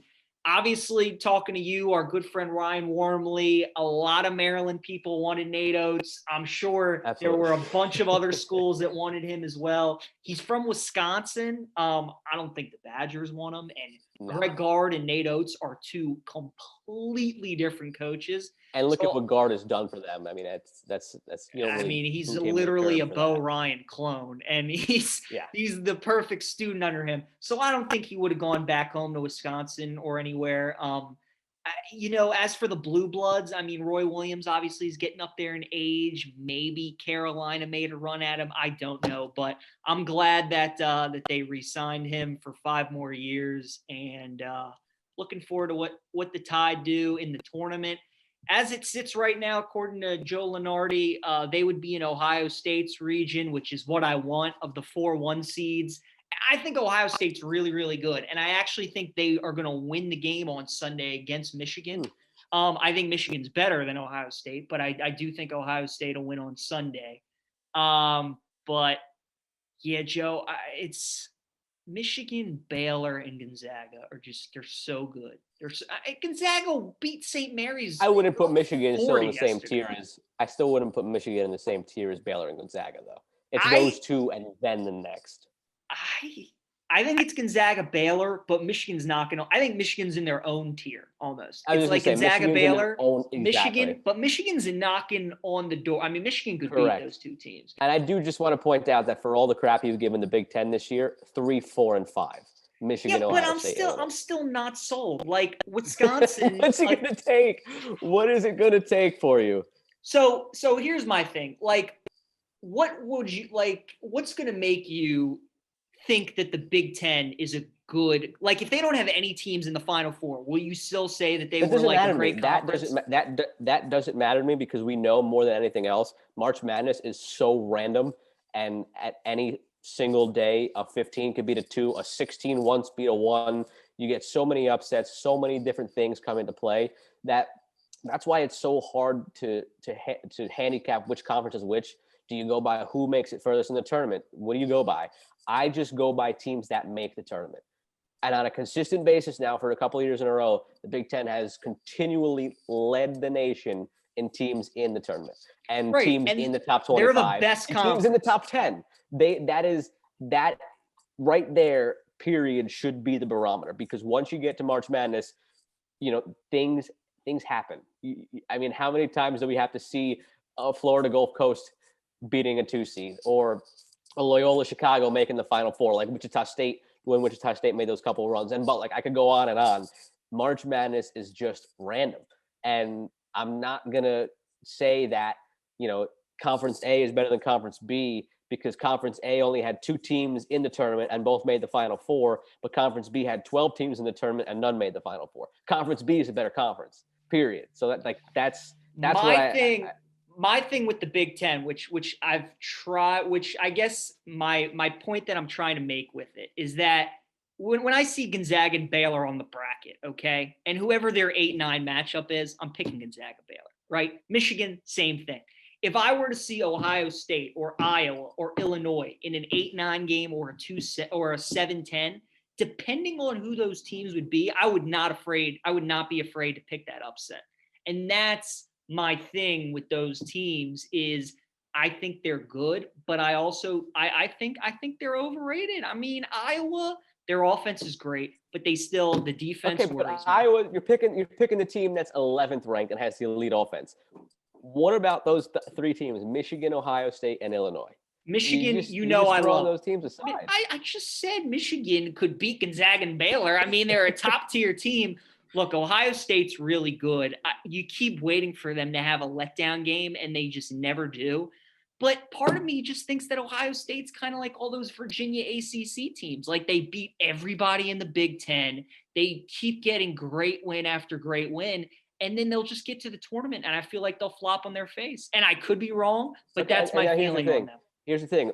Like we said, it goes by the matchups, and that it all depends on who you draw when the bracket comes out. Like, let me give you a scenario. If Loyola Chicago. Well, I was going to say, yes. Loyola Chicago. In Lenardi's latest bracketology, it's Loyola Chicago and Ohio State. And I would pick Loyola Chicago. Loyola Chicago winning.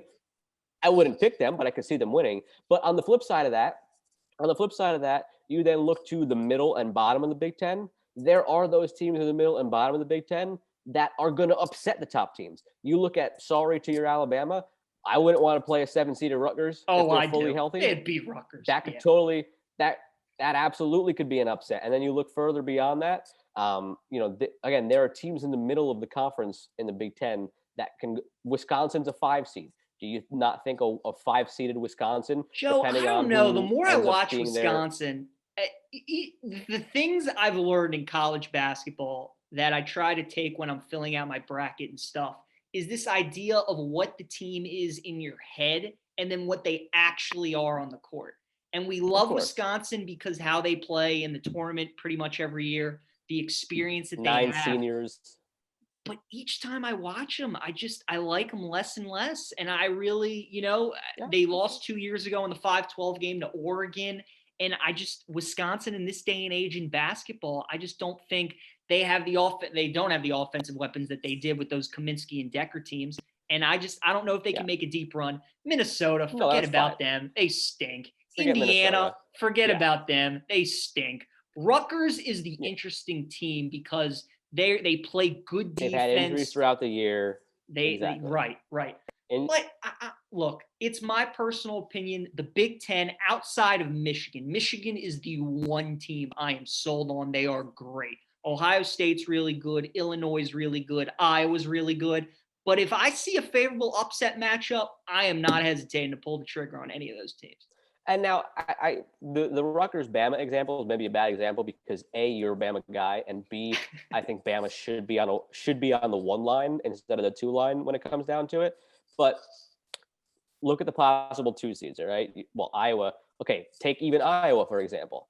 Now it'd be Big Ten on Big Ten crime, but you look at a 7 seed at Rutgers, if that 2 seed is Iowa, or if that 2 seed is, wow, Lenardi has all Big Ten teams on the 2 line right now, which is, again, a testament to the conference. But all right, this is killing my example. All right, if West Virginia makes it to the 2 line, just so we're not talking Big Ten on Big Ten crime here, would you be stunned if a 7-seeded Rutgers beats a 2-seeded West Virginia or a 2-seeded Oklahoma team or something like that? If you get a Big East or a Big 12 team that's a 2 seed going up against a 7 or 8 seeded Rutgers? No, I would not. And that's the strength. And that's the strength of the conference. Besides the fact that there's 1 team on the 1 line, 2 teams on the.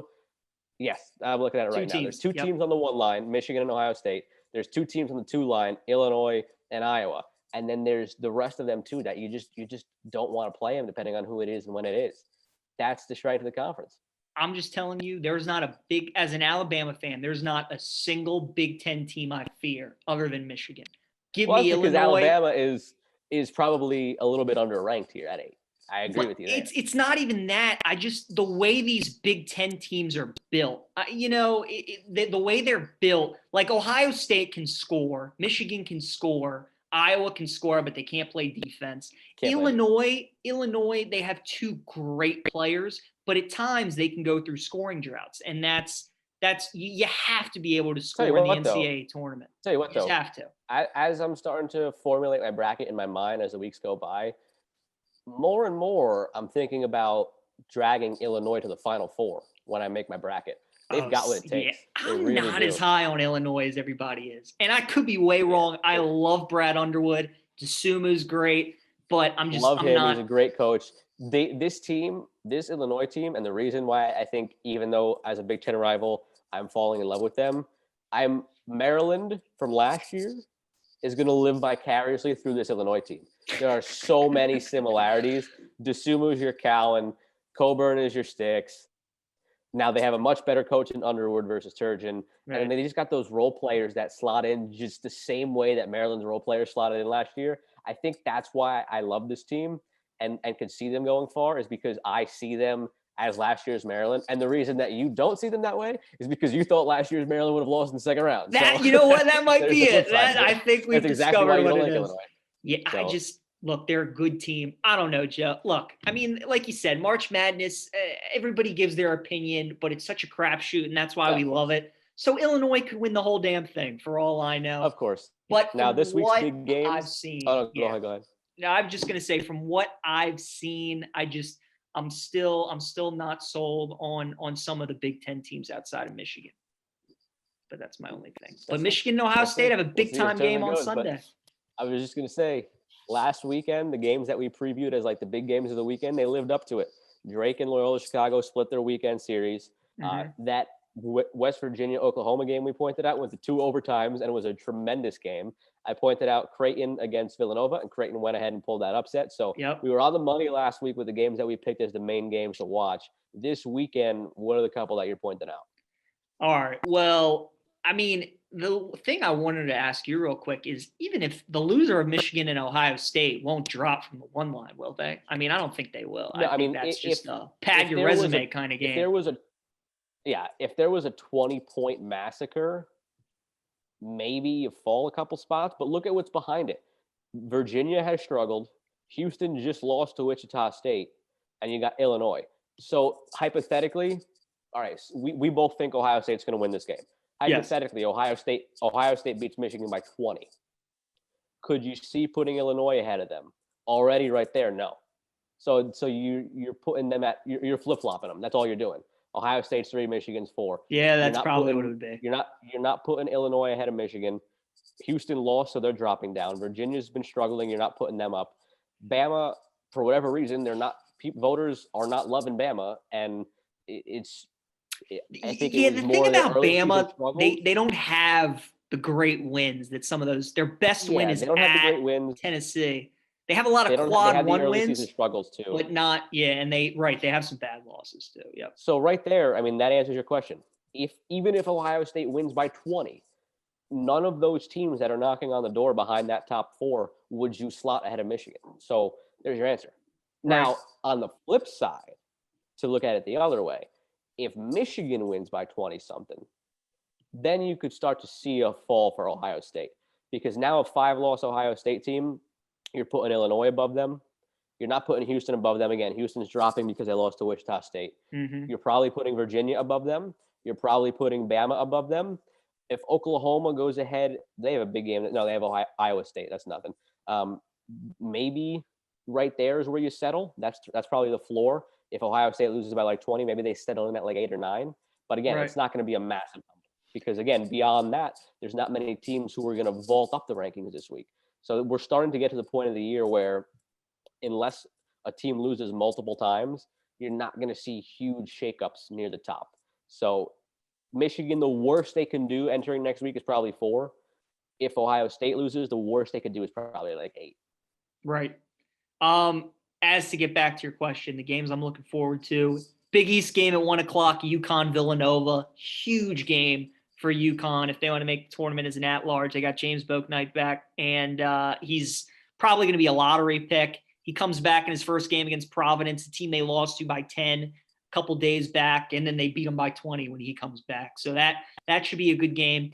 Texas Tech, Kansas is a ranked matchup, but I think Kansas might be the most overrated team in the country. I just don't think they're really that good. We obviously love Chris Beard, and even though the game is at Fog Allen Fieldhouse, it obviously won't be like it normally is. I think Texas Tech wins that game. West Virginia, Texas, another ranked matchup. That should be good. But the games I'm most looking forward to are teams that are on the bubble that need the big wins against big teams. So like Minnesota, Illinois. Minnesota hasn't won a road game all season long, but they have some good wins at home. They beat Michigan at home. Now they have a chance to get Illinois at home. Another big bubble game for teams are in the ACC, North Carolina, Louisville. Big game for those teams to try and pad their resume and get that. And then, it's the blockbuster matchup at night between Duke and Virginia. I hope Virginia just wins so we can shut up with Duke and kick them out of the tournament once and for all. But the game I'm probably looking most forward to, honestly, in the whole slate, UConn Villanova. I'm interested to see that Minnesota-Illinois game, though. Because Minnesota, I don't think they're all that great, but they did beat Michigan by 20. And if they can beat Illinois, that would be another big, big win for them. I was going to point out that Minnesota-Illinois game as well for the reason you just said, that Minnesota did destroy Michigan this year. And They see that number 5 next to Illinois' name. And like you said, Illinois, for as much as I and many people like them, they are susceptible to that letdown where they go 6-7 minutes without scoring. Mm-hmm. But their defense is so good, they'll turn around and stop you from scoring for 6-7 minutes. I could see Minnesota making that a game. I don't think they'll win. Texas, West Virginia is a big game that I'm circling at ABC 3:00. We just saw how great that Big 12 game was last week with West Virginia. And West Virginia and Texas are two teams that are knocking on the door from between the 3 line, the 2 line, maybe a loss drops them to the 4 line. So that's a big game as far as seeding goes between those two teams. Like you said, I mean, Texas Tech and Kansas, I don't think Kansas is all that, and we both love Chris Beard. I don't see many massive upsets on the slate this week. Unfortunately, Baylor, Oklahoma State, Saturday postponed. But I mean, you know where I'm going with the game that I'm pointing out this week. It's a huge game in the Big Ten. It is. Maryland at Rutgers. It's a massive game right now. Maryland Sunday is fun in day, Lenardi's baby. last four in. Yes, sir. Maryland is in Lenardi's last four in. It's not a great matchup against Rutgers, but the way Maryland's been playing with Ayala and Wiggins combining for like 40 a game lately, that's not something we saw happening, and it's happening. Does it continue? Darryl Morcell is locked down. He held Marcus Carr in 9 points last time out against Minnesota.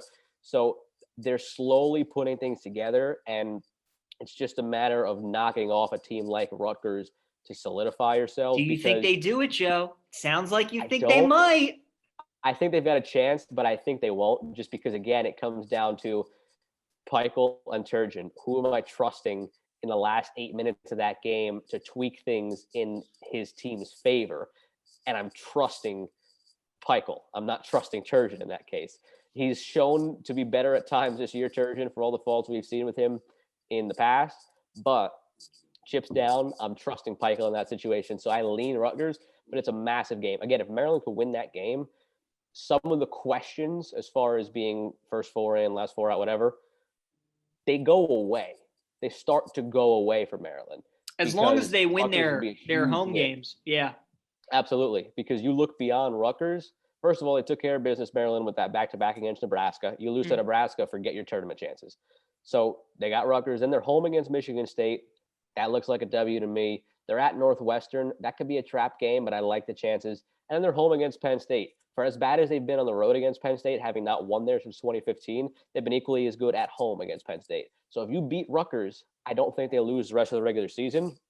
And at that point, I think their bid is solidified, unless they, again, lose in like the first round of the Big Ten tournament to Nebraska, which is not going to happen. So Yeah. It's the biggest game of the year for Maryland. Can they still make the tournament with losing to Rutgers? Absolutely. But you win that and you're looking good. So that's obviously where I'm going for my main game of the weekend. And then, look, like you said, there's plenty of others too. That Virginia Duke game is huge. Maybe we think so for different reasons. I don't think Duke has any chance of building their resume to getting in as an at-large, but Jalen Johnson's gone. If this team turns around and beats Virginia after that, you start to maybe see them kind of getting an air of confidence, like, all right, maybe we could go on a run here. And the last thing I want is for Duke to go on a run in the ACC tournament, win the ACC tournament, and get in the tournament. Yeah. So I just want Virginia to squash them this week, and that's it. Please, Virginia, we don't ask for much. The stat that I wanted to point out about Maryland, though, like as going down these last couple of games, crazy stat that somebody pointed out on Twitter at the handle @RollDamnTerps. I want to give the credit where it's due. Over the past 2 seasons, there are 3 teams in college basketball who have not lost a single quad 2, 3, or 4 game. Gonzaga's 38-0, Kansas is 26-0, Maryland's 24-0. The only 3 teams that are undefeated against quads 2, 3, and 4. So get past Rutgers, and I like Maryland's chances. Wow. Good stat. Very good stat. Yeah, we'll see what happens, Joe. Only a month away from Selection Sunday. How we end every podcast, Joe, with some trivia. We are all tied up at 14 and a half. Yeah, I'm going to give you my question first. So we've been talking about this, and I want to try to get rid of the half points because it's a pain in the neck to remember every week. Right. So I came up with a question it's got 7 components. If you give me 5 of the 7, I'll give you the half credit. If you give me all 7, you get the full point, and we're right back to square one with you being still on a half point. But I want to try to get rid of that half point. Sounds good. See if we can do it this week. I know you told me that the way your question is structured to me, it's not likely that I can get rid of my half point, but let's try to get rid of yours. So let's do it. Golf, we talked about the majors being on the horizon and still got a little bit of a ways to go, about 2 months, but starting to look at that. Season's getting going. In the top 15 in the world right now, according to the World Golf Rankings, in the top 15, there are 1, 2, 3, 4, 5, 6, 7 guys who have yet to win a major who could be due for a breakthrough. I want you to give me 5 of the 7 top 15 guys without a major win for that half point, all 7 for the full point. Great question. All right, so let's see. Patrick Cantlay is 1. Correct. Xander Schauffele is 2. Correct. He's 4th ranked. Is Terrell Hatton up there? Correct. He's 5th ranked. Okay. Terrell Hatton's 5th. Good Yeah, Lord. that would surprise me.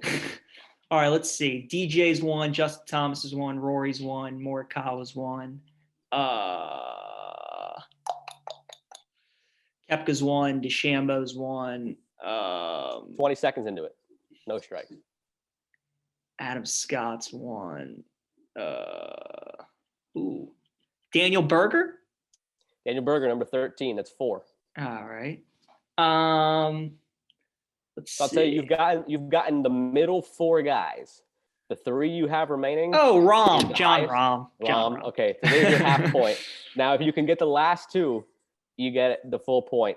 You got 2 left, and you still got 45 seconds and all your strikes.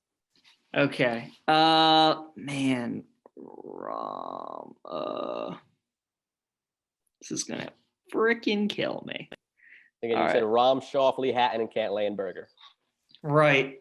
God, I can't think of any more. Adam Scott's won a major. Not top 15. Oh, Finau. Finau is 15. If you can get the last one, you get that half point. You got 25 seconds left. Oh, man. All right. So all your strikes, too. God. Finau. I love Finau. 10 seconds. 15 seconds.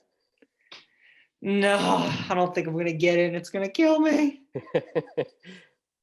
You got 3 strikes. Just rattle off 3 I know. names. Go for it. Spieth, it's not him. No.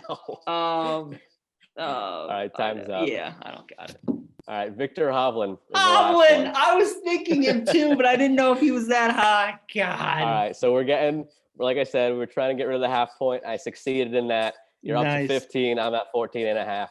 Now, you said yours doesn't have enough components to get rid of my half point, so we'll try that next week. But let's see what the question is. All right. So I'm just at 15. I'm at 15 You're and a at half. 15. 15. Yeah, just at 15. Gotcha. All right. So let's see. Yours is – so we had some big MLB news this week, right? Tatis signs that crazy deal. My thing is, who are the 5 MLB teams who are plus 1,000 or better to win the World Series? Plus 1,000 or better. Yes. Meaning, so the top 4 the top 5 betting favorites, basically. Top 5 betting favorites. Yep, and they're all plus 1,000 or better. All 5. Yep. Okay. Go ahead. Or do you want to do 4 out of 5 to get rid of my half point too? No, all 5. Because we'll hold that to next week. You're right. Yeah. We'll hold that to next week. All right. Dodgers. Dodgers are not on there. I'm just kidding. Plus 3. plus 350. All right. Dodgers.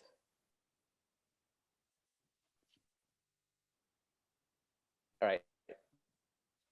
These 3 I know for sure because it was a big deal after the contract was signed. I'm going to rattle them right off. It's Go the ahead. Yankees, Padres, and Mets. You got 4. You just need one more that I thought would be the toughie for you. Who's the 5th? You got 50 seconds left.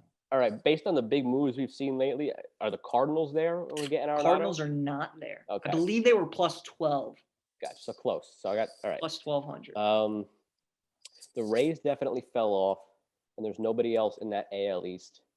In the NL East, are the Braves there? The Braves didn't do a lot in the offseason. 30 seconds do left. a lot. The Braves. Not the Braves. All right, 1 strike left.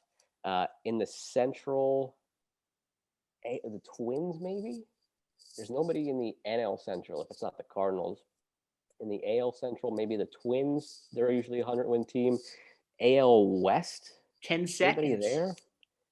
All right. Best shot here is just going to have to be the Twins. Right division, wrong team. The Chicago White Sox. Really? I could not believe that either. Wow. I mean, they got some good pieces. They do, and you really forget about them. I would not have put them ahead of the Twins. As a matter of fact, after you said that, I'm going to go look at what the AL Central division odds are and bet on the Twins because that means the White Sox are the favorites there. The White Sox are ahead of the Braves. They're ahead of the Twins. They're ahead of the Cardinals. I was surprised. Wow. I was All right, well, surprised. They're ahead of good question. Houston. I was surprised. Houston's not. I don't see Houston this year being too much. I think they're gonna have themselves quite the letdown this year. I don't know if they'll miss the playoffs, but that's wow. White Sox. That's the fact they're that high though. Almost is like what is Vegas now? And again, they got a lot of good young hitting prospects. But I like what is the deal with La Russa? I mean, like, there's too many questions there for me to say that that's a hype bet right there. That is them just feeding into the hype and just taking suckers' money is all that is. I knew you'd get the top four, but Chicago, I was like, I could see the Mets. I could see the Padres. No way for the White Sox. The only reason that's a maybe is because the only clear-cut favorite in the AL is the Yankees. But still, again, I would put the Twins in that division ahead of the White Sox. But that's interesting. So I'm going to William Hill right now. Let me go to baseball to get the to see where the other teams were. So let's see. All right. So all those five are the same that I said. Dodgers 350, Yankees 550, Padres 900, Mets, White Sox 1,000. And then you had the Braves at 1,200. And then there's a drop-off of Twins 16, Athletics 18, Blue Jays 2,000. The Cardinals are 2,500. Oh, PJ, hold on a second. I'm looking at my FanDuel now. Yeah. I want to dispute this and get myself my half point here.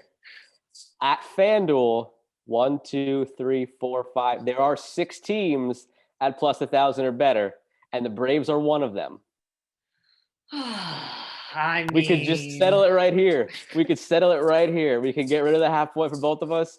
And I'm not technically wrong. It just depends on the book. Because the book that I'm all right, so yeah, let's just make it 15-15 then. Let's just make it 15-15. At FanDuel, it's plus 350 for the Dodgers, 550 for the Yanks, 800 for the Padres, 850 for the White Sox, and the Bretts and the Maves. Let's combine their team names. The Mets and the Braves. The Mets and the Braves are plus 1,000 each, followed by the Twins at 1,800. Half point. Consider it done. So 15-15, all tied up. There we go. And you know what? That's a fair way to do it too, because depending on the book, I am right with the Braves. There we go. That's true. That's true. That's fair. All right. Well, thanks again to Davey Segal for joining us and teaching these two dummies some NASCAR. We enjoyed it. Episode 38 in the books. Let's see. Next week, another good golf tournament at the WGC. Pitchers and catchers reported this week. We did. Baseball's coming around the corner. A lot of good stuff. For Joe, I'm PJ. We'll see you next time.